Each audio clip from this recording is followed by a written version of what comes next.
De retour dans ce numéro d'Analysis consacré, vous l'avez compris, à la présidentielle 2017.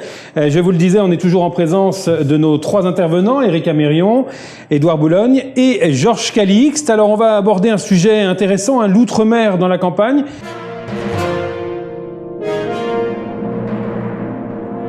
C'est un sujet intéressant, mais au final, on en entend très peu parler, Georges Calixte, de l'outre-mer dans cette campagne. Alors, assez peu, même si la majorité des candidats, à côté de leur programme national, ont mis en place un mémorandum spécifique à l'outre-mer, à l'exception bien sûr de Nathalie Arthaud et de Philippe Poutou, qui estiment que la lutte des travailleurs est internationale, quelles que soient les propositions qu'ils proposent, c'est applicable pour l'outre-mer. Alors, les grandes thématiques qui ressortent, s'agissant de l'outre-mer, l'autonomie, la sécurité, le chômage, ce sont en fait les grandes thématiques. Et là, il y a des propositions qui sont aussi diverses que variées, qui vont depuis, par exemple, pour lutter contre le chômage, le maintien actuel de la décentralisation, pas de la décentralisation, la défiscalisation jusqu'en 2027, jusqu'à ceux qui disent qu'il faut la supprimer et la remplacer, par exemple, remplacer l'octroi de mer ou la défiscalisation par une augmentation de la TVA. Vous nous dites qu'il n'y a rien de très original, en fait. Alors, il n'y a rien de très original, sauf que maintenant, on est sur une logique de défiscalisation, octroi de mer, et dans le rapport peut-être travail capital, d'autres proposent effectivement d'autres stratégies. Parce qu'en fait, c'est ça la grande problématique de l'outre-mer. Quel rapport on instaure entre le capital et le travail? Et où on favorise à ce moment-là le capital en espérant qu'il va entraîner le travail, où on favorise le travail, mais ça veut dire aussi que le capital risque de ne pas investir et ça crée des problèmes. Ça explique pourquoi, Édouard Boulogne, on a eu une campagne plus que timide de la part des ténors locaux ici. Des ténors locaux. Ouais. Certains ténors métropolitains sont venus. Oui. Par exemple, mon ami du PCD, pas Fillon. Fillon est venu, mais ce n'est pas de lui que je parlais. Monsieur Jean-Frédéric Poisson. Qu'on a reçu d'ailleurs ici. Voilà, et qui ne s'est pas contenté d'une visite sur le marché. Il est allé dans les communes avec des Guadeloupéens qui l'ont guidé et il a beaucoup appris. Hein, ce qui est excellent parce que souvent, les leaders métropolitains ne connaissent pas, ou ils connaissent par des rapports qu'ils consultent dans l'avion entre Paris et Pointe-à-Pitre ou Fort-de-France. Bon. Mais les Guadeloupéens, les leaders guadeloupéens, n'ont presque rien dit. Bon, je les comprends d'une certaine manière. Monsieur Lurel est quand même le leader du Parti socialiste. Il a été ministre de Hollande et il a eu comme collègue Hamon et Macron. Bon, et Montebourg. Donc, comment choisir? C'est délicat. Hein? Bon, quant au public, à l'électorat, dans la mesure où l'électorat est attaché à autre chose qu'à des leaders locaux, ils votent pour des personnes, dans la mesure où ils s'intéressent au programme et aux idées, ils sont divisés eux aussi, ils sont embarrassés eux aussi. Donc on n'en a presque pas parlé. Je pense aussi que nos leaders, compte tenu de ça, de cette situation-là, se préparent pour la grande bataille des législatives. On a quand même Harry Chalus, qui est le représentant, le porte-parole d'Emmanuel Macron dans les Outre-mer. C'est un poste important pour lui. Hein. Oui, mais comme l'ont dit nos deux camarades là ici, c'est difficile pour les ténors politiques locaux de s'engager réellement sur cette campagne. Il y a trop d'incertitudes et peut-être trop à perdre en soutenant celui qui finalement... Pas assez à gagner. Voilà. Et les deux grands partis, PS et les Républicains, sont dans une situation particulièrement difficile. Souvenez-vous, les Républicains... il y a eu une réunion en Guadeloupe il y a peut-être 2 mois de ça, juste avant le meeting de François Fillon au Trocadéro. Et dans cette réunion, il en est ressorti, bon voilà, on va tous soutenir François Fillon, mais quand ils sont rentrés en réunion, c'était pas forcément ça l'ordre du jour. Au contraire, c'était comment on se sort de cette situation face à François Fillon. Donc les soutiens sont timides. De même, difficile pour un ténor du PS d'aller soutenir fortement Hamon, sachant qu'il risque de se prendre une veste électorale, d'autant qu'il y a après, effectivement, le 3e tour, les législatives. Et là, qui sera sans doute l'élection la plus importante. En fonction de qui arrivera en tête, il va falloir effectivement composer une majorité. Et donc là, l'enjeu est particulièrement fort. Ouais. En tout cas, vous avez une part de vérité à nous donner. Éric Amérion, vous avez un sondage, c'est tout chaud sur les Guadeloupéens et la présidentielle. Qu'est-ce qu'il en ressort, hein? Alors, juste 2 éléments. Je vous ai vous donner d'abord 2 éléments. C'est tout chaud, hein? Oui, c'est tout chaud. En fait, il n'est même pas encore tout à fait prêt à sortir. On a encore quelques petits ajustements, gentil, de nous l'offrir en à faire. Mais voilà, je vous fais cette amabilité. Donc, nous avons interrogé les Guadeloupéens, comme nous l'avons fait sur les 3 présidentielles précédentes, sur l'intérêt porté au scrutin. Et 60% des Guadeloupéens se disent intéressés, concernés, se sentent concernés par ce scrutin. On est à 10 points de moins qu'en 2012. Donc un désintérêt pour l'instant. C'est-à-dire que là, on est en train de retomber au niveau qu'on avait en 2002 et avant 2002, où on était aux alentours de 60% et où les taux de participation étaient sous la barre des 50%. Donc, sans doute, ce climat, cette incertitude fait que les Guadeloupéens ont du mal à se sentir réellement concernés par cette élection et à s'y intéresser, d'autant qu'ils sont moins de 20% à estimer que les problématiques locales sont réellement prises en compte par les candidats. Qu'est-ce qu'il y a d'autre à retenir ?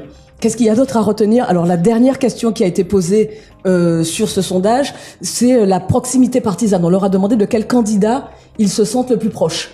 Pas pour qui ils allaient voter. Hein. Non, pas pour qui ils allaient voter. Hein, c'est pas du tout la même question, mais c'est sans doute un peu corrélé, bien évidemment. Ouais. Et donc, on voit apparaître 3 groupes de candidats. Un premier, dans lequel sortent bien haut Jean-Luc Mélenchon et Emmanuel Macron.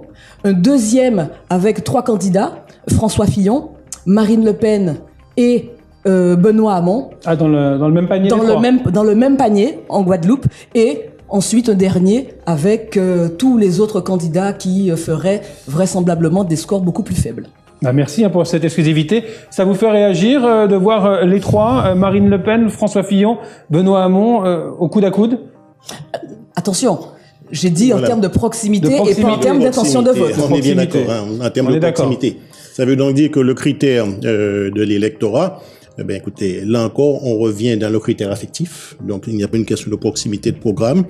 Il se trouve qu'à un moment donné, les 3 que vous avez cités ont des éléments qui ont plu. Et par conséquent, les gens se sont prononcés sur ce qui les a le plus au feeling, comme on dit, si on peut parler de la sorte, mais pas sur le contenu. Il est incontestable, par contre, ce que je voulais rajouter par rapport à ce sondage, c'est que n'oublions pas que si la population présente un désintérêt aussi important, c'est qu'on passe notre temps à faire des conférences pour montrer combien l'élection présidentielle a un impact direct sur notre quotidien. Mais les leaders locaux ont une part de responsabilité. Cependant, n'oublions pas, par exemple, que Philippe Chollet, au départ, qui est à la tête de la dynamique, c'est un jupéiste. Tout à fait. Victor Lurel, Manuel Valls. Autrement dit, les têtes de liste des principaux, en tout cas les leaders des principaux partis, sont obligés, par solidarité organique, de faire campagne pour des gens pour lesquels, au départ, ils n'ont pas appelé à voter. Donc, c'est quand même important et tout ça contribue à déstabiliser l'électorat. Édouard Boulogne. Sur ce sujet, je pense un peu comme mes collègues, là, hein. Le public est désorienté. Ce que je disais du personnel politique, je crois que ça se retrouve dans la photographie. On doit s'attendre à une faible participation. 60%, ce serait déjà beau, en Guadeloupe. 72, la dernière fois, je crois, c'était exceptionnel. 62% au premier tour. 72, c'était pour François Hollande, c'était son score. Mais 62% de participation, c'était le record. Oui. Et auparavant, on était aux alentours plutôt de 35% avant 2007, ça a été 40,5% et en 2012, ça a été abstention. Moi, je parlais de l'inverse. En 2012, abstention, c'était plus de 47%. Moi, j'estime que s'il y a 60% de gens qui se déplacent en Guadeloupe, ça sera très bon. Ah oui, au premier tour, on est d'accord. Je crains qu'on soit en dessous de cette barre pour ce scrutin. On sera plus proche de 40-50 que de 60, c'est à mon avis. Vraisemblablement. Allez, on passe à la 3e partie.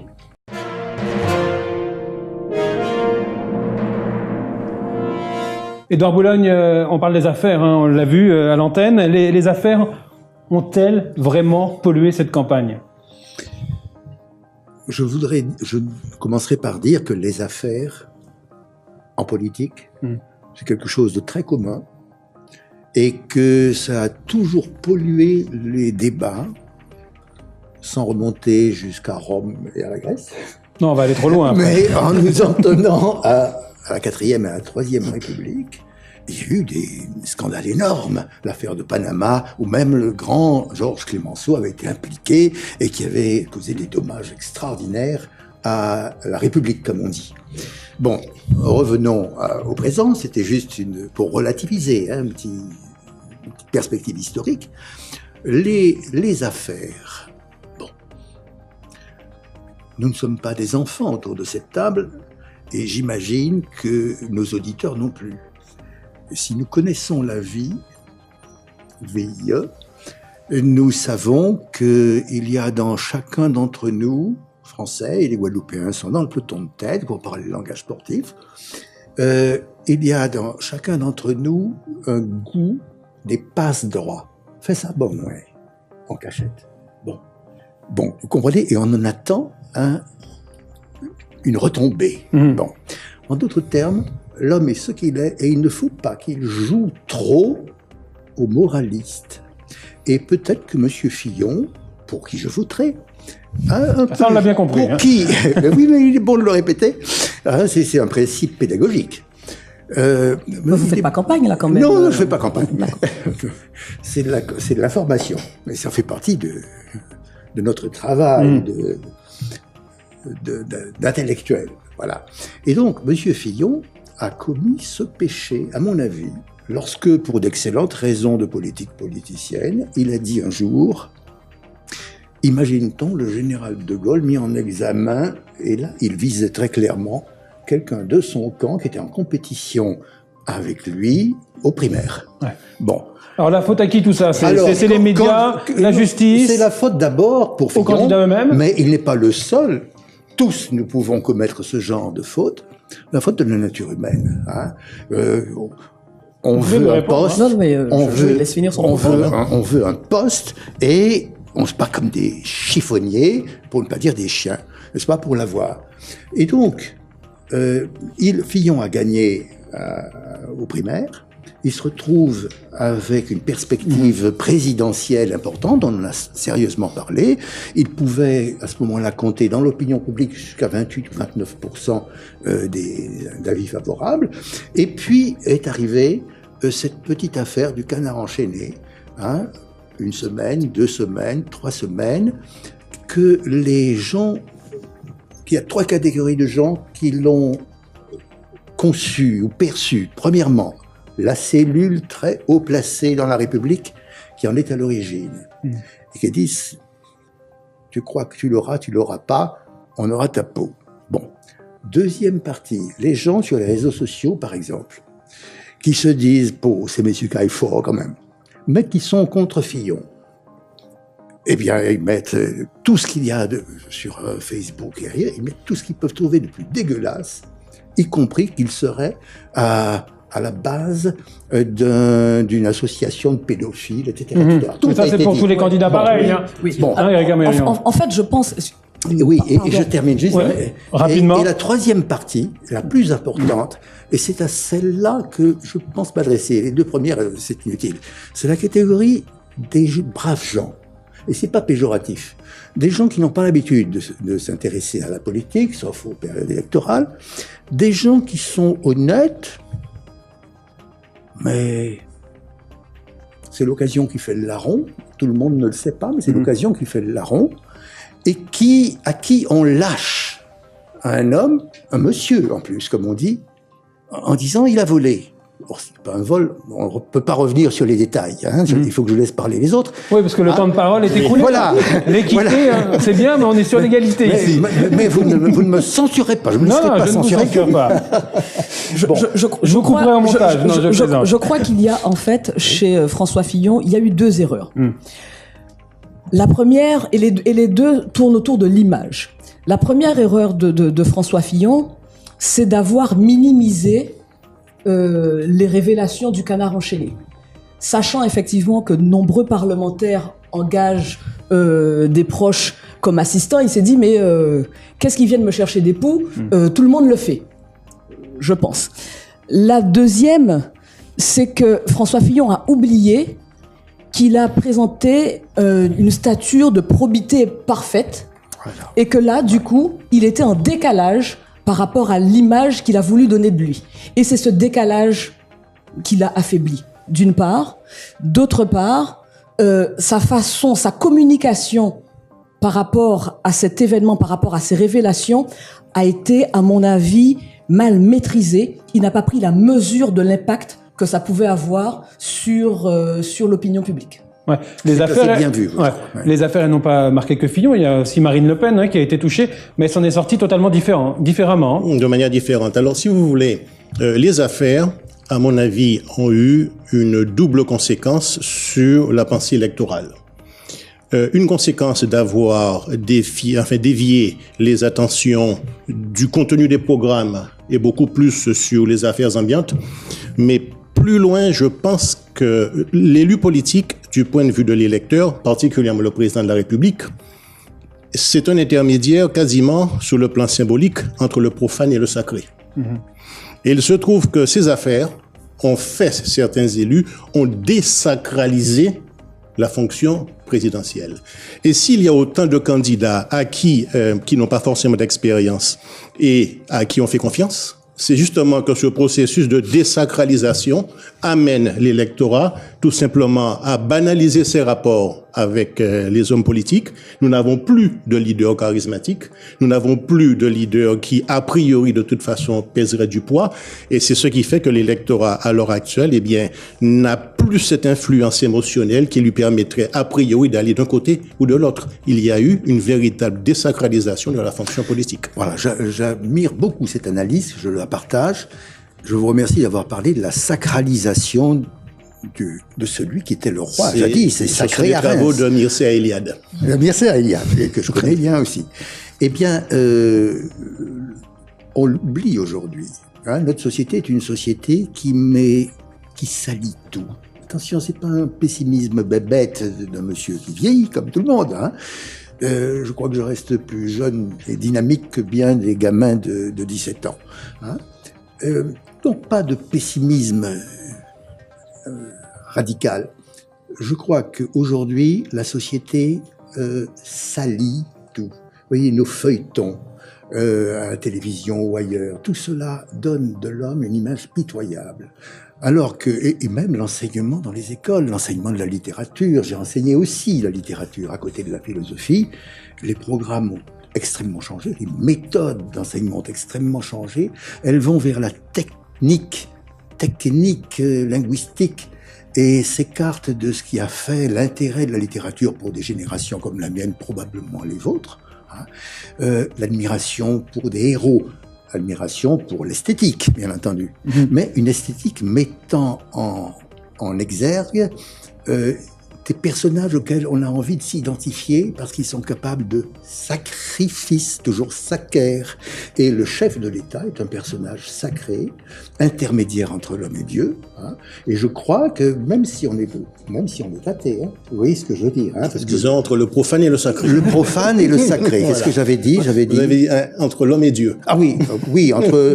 Oui, mais après la sacralisation, chacun l'appelle à sa manière. L'homme est un personnage.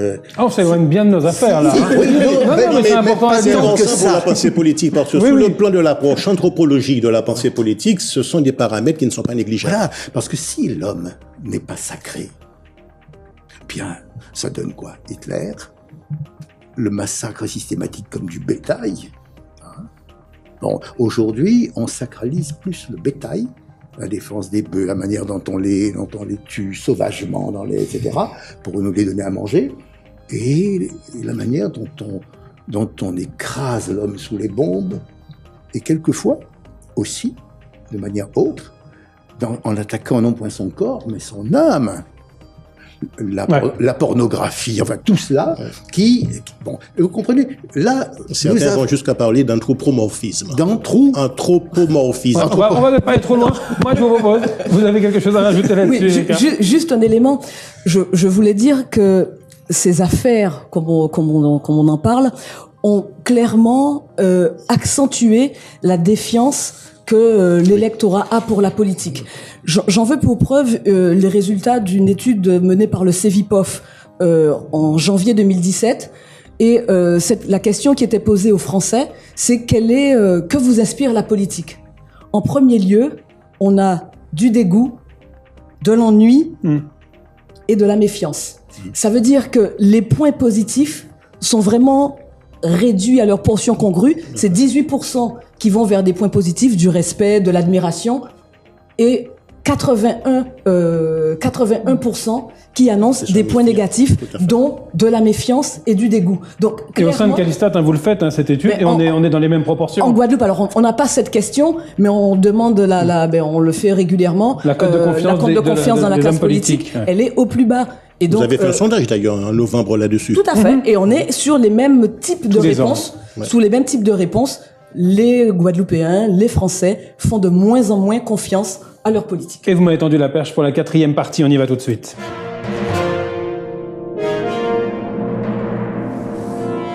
La 4e partie, c'est donc les sondages. On aura les pronostics également.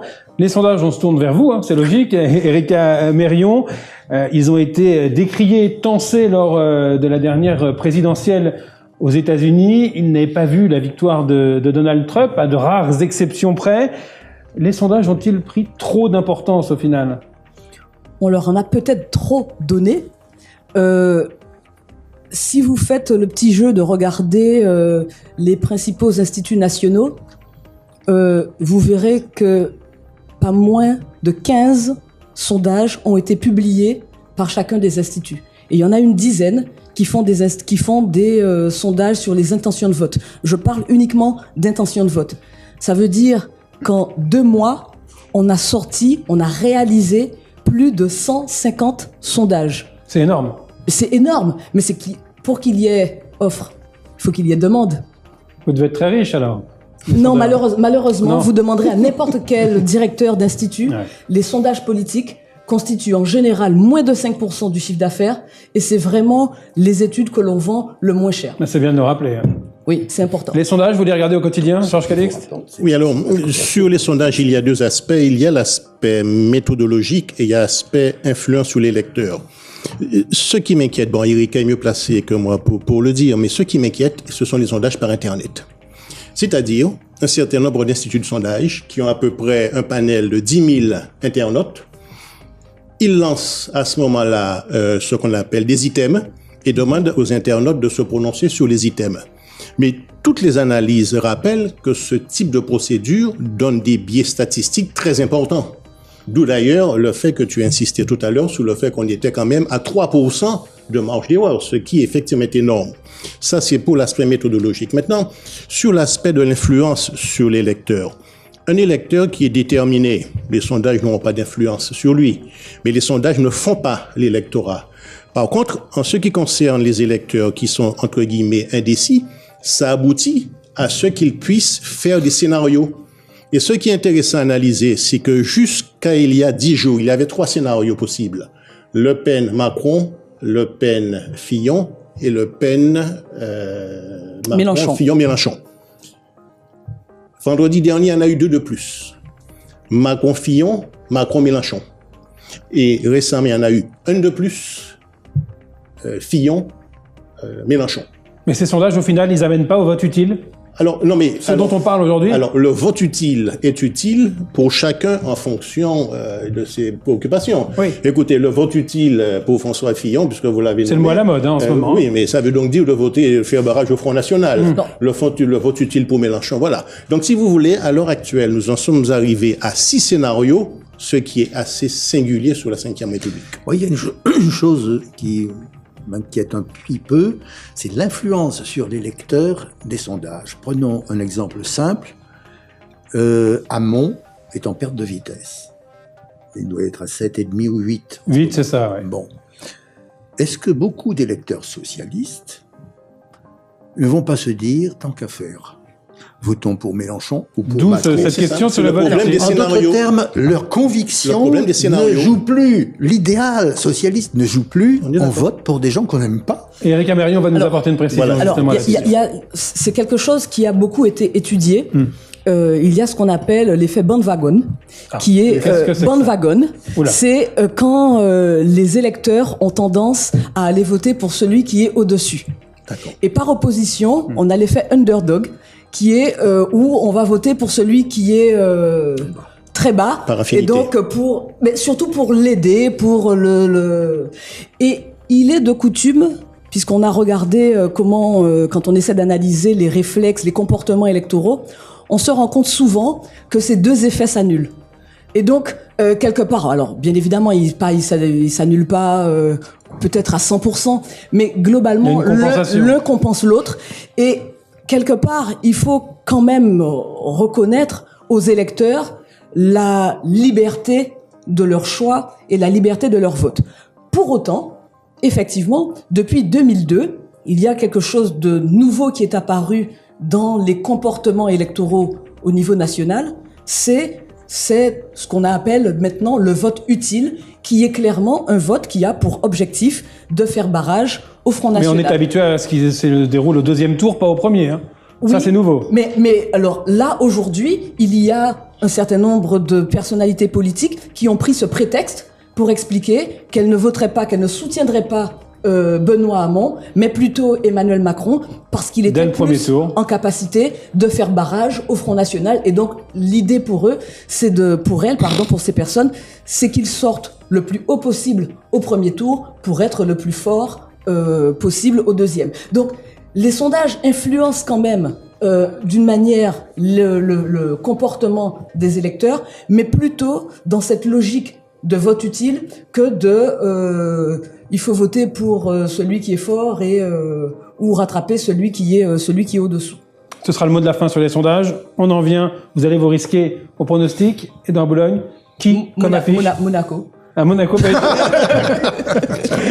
Le pronostic est sportif. J'ai bien envie de répondre par une boutade aussi. Ouais. Très franchement, actuellement, il est difficile. Il ne faut pas confondre ses souhaits et puis la réalité. Hein.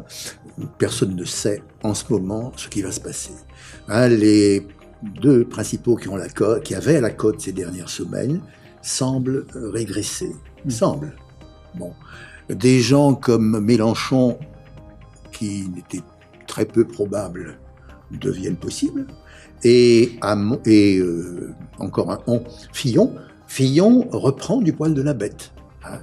Ils se tiennent dans un mouchoir de poche, et comme disait Éric Amérillon, 1%, 2%, ça fait jamais que quelques 400 ou 500 000 voix. Surtout que dans les intentions de vote, 2 points, 3 points, ça n'est pas suffisant pour avoir des certitudes sur l'issue du vote. On est bien d'accord. Alors ? Eh bien, écoutez, mon souhait, voilà. Allez, donnez votre souhait. Vous le connaissez. Mais contre qui ? C'est ça la question. Je suis plutôt pour que contre, moi, dans ma vie. D'accord.